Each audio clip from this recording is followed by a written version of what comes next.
Hello everyone, I'm Lee Archinal from Intel 471. In today's Happy Hunting episode, we are going to explore a threat group known as APT38 and the tactics, techniques, and behaviors that define this group. So let's get started. So, as always, go into one of my favorite resources to get some background information about APT38. We can see that they're defined as a North Korean state-sponsored threat group that specializes in financial cyber operations, which has been attributed to the Reconnaissance General Bureau.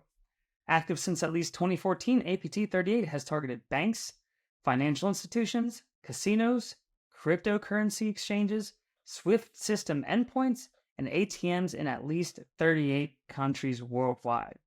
So if that doesn't tell you what their motive is, it's stealing money. They're targeting all the money groups and industries and organizations that they can. They also targeted Sony Pictures back in 2014, or it has been attributed to an attack back in 2014, and they are responsible for the 2016 Bangladesh bank heist, which netted them $81 million US, as well as the WannaCry ransomware attack that had a global impact. They're also known to exploit 0 days, or exploits that the software or hardware manufacturers are not aware of. They conduct spear phishing campaigns, and they deploy backdoors on their victims' machines. But let's take a look at another resource that we can gain some information from, or some actionable intelligence. This is a report or an advisory from the Cybersecurity and Infrastructure Security Agency, or CISA. Now, this is dated or last revised October 24th, 2020.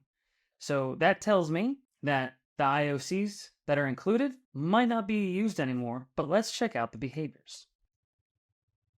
Now, CISA has broken this down into nice chunks for us so we can take them apart in an easy, digestible way. So looking at initial access, the Beagle Boys, aka APT38, they've used a variety of techniques such as spear phishing and watering holes to gain their initial access. Now, they include some malicious file hashes. Once again, if this was back in 2020 in October, we could probably take these and run them in our environment and do a quick IOC scan. But now, I'm pretty sure the adversary has realized, or APT38 has realized, that these hashes exist. They're known to the general public. They're probably in VirusTotal and are being flagged by malwares and AVs everywhere. But let's take a look at some other behaviors, such as lateral movement in this case. And what we can see, a lot of these things that are mentioned by CISA are mapped to the MITRE attack matrix. It's kind of like a non-standard standard, but it's a great way to identify behaviors that are documented that we can use to go back to the MITRE attack matrix, gather some more information about, and really find a way to hunt on.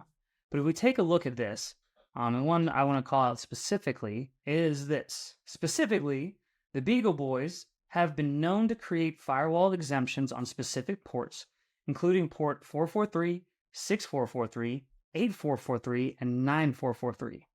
Why is that a big deal? Well, we can take this behavior that they've been known to do, jump back to the MITRE attack matrix, get some more information on it, and then really take that information and hunt.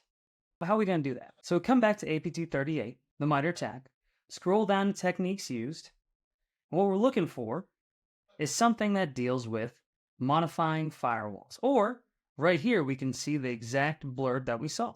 APT38 have created firewall exemptions on specific ports, including ports 443, 6443, 8443, and 9443. Who wants to guess that this will take us back to that advisory? It did, but I digress. So let's get some more information about this technique or subtechnique. Here, this is what it boils down to. Impaired defenses, disable or modify system firewall, aka subtechnique 1562.004. Now, we give a good idea of what this is. Adversaries may disable or modify system firewalls in order to bypass controls limiting network. We can come down and see all the different groups and all the different malware that use it. Not only are we hunting for a behavior exhibited by APT38, but by looking at the procedure examples, we're actually covering a lot of different groups and software. Now, I'm not saying that one behavior will cover all your APTs and threat groups and malware, but instead of just looking for APT38, if we look on a behavior, we're throwing out a much wider net, and we're able to find a lot more information about it. But what's this going to look like? So we're going to take this knowledge and we're going to bring it to the Hunter platform. We're going to search on the MITRE attack subtechnique, so 1562.004. We're going to see what packages we have, and the first one I see is Windows Firewall Rule Added via command/PowerShell, potential malware defense evasion. So let's check that one out. Look at this hunt package. We can scroll down to get the hypothesis or find the description of what this is intended to find. So this package is designed to identify when a firewall rule is added using netsh.exe via command.exe or PowerShell. So command or PowerShell being the parent process of netsh. If we scroll down, we can get a better idea of what the query logic looks like. We're just identifying which values are going to exist and which fields, and that gives us a better idea of what we're looking for. Now, if this confuses you, that's okay. Let's bump back up. We're going to jump into my corporate production environment, and we're going to select Splunk Corp Prodnet, and we're going to copy and paste this into our Splunk instance, and we're going to take a look at what the data will look like. So here we are. We have our query dropped into our Splunk, our SIM of choice, and now we see data. Now, this might seem like it's all figured out. We got results. We got an incident. We're going to pump the brakes there. The first thing we're going to do is we're going to identify if the data reflects the logic and matches the logic of the query. So, first of all, we're looking for the term netsh, which we can see is at the beginning of the command line arguments. We're looking for ADV firewall in the command line arguments. We see that's present in all 4 hits. Then we're looking for command line in set or add, which we see is add, and set. So the first 3 are add, the third one is set. And then parent image is command or PowerShell, and image equals netsh. So we got the parent, we got the image or the child process, which is netsh.exe. We got the parent process, which is command.exe. So everything is lining up and everything's telling me that the logic meets it. Now, also the intent. We got to think about the intent. Is this modifying a firewall rule? Got to say yes, it is, because we're seeing some rule, name, allow, RDP, direction, end. So we're getting a lot of, looking at the parameters of the command line arguments, we can see that this is what's happening. They're modifying the firewalls to allow some connections that may not have been there in the first place. In this case, specifically port 3389. Now you may be asking, well, where are we going from here? From here, you can do a lot. First of all, I would take a look at the parent process. What else is command.exe doing in this time frame? Now make sure you limit it to a certain amount of time. I don't know what that time is, but if we take the process ID and the parent process ID and see what else command.exe is doing, then it might be doing more enumeration, trying to gain persistence, more lateral movement, privilege escalation. But now at least we know something's going on with desktop 2BB, WW1B. Also, we can pivot to looking at network connections. So what is going on with our local port 3389? Do we have a certain group of employees or members of that group that are allowed to externally remote into machines? What users are there? Let's take a look at their activity.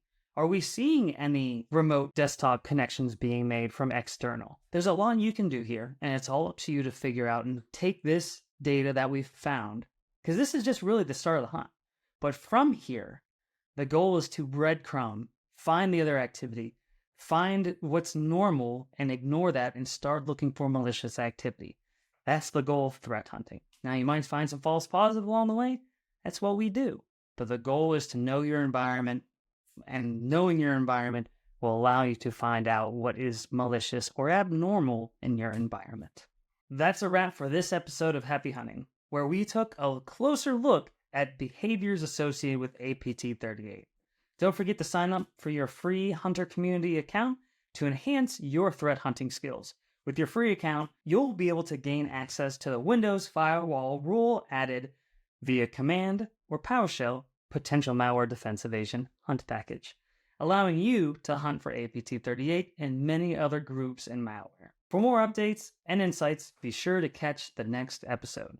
Stay safe, and as always, happy hunting.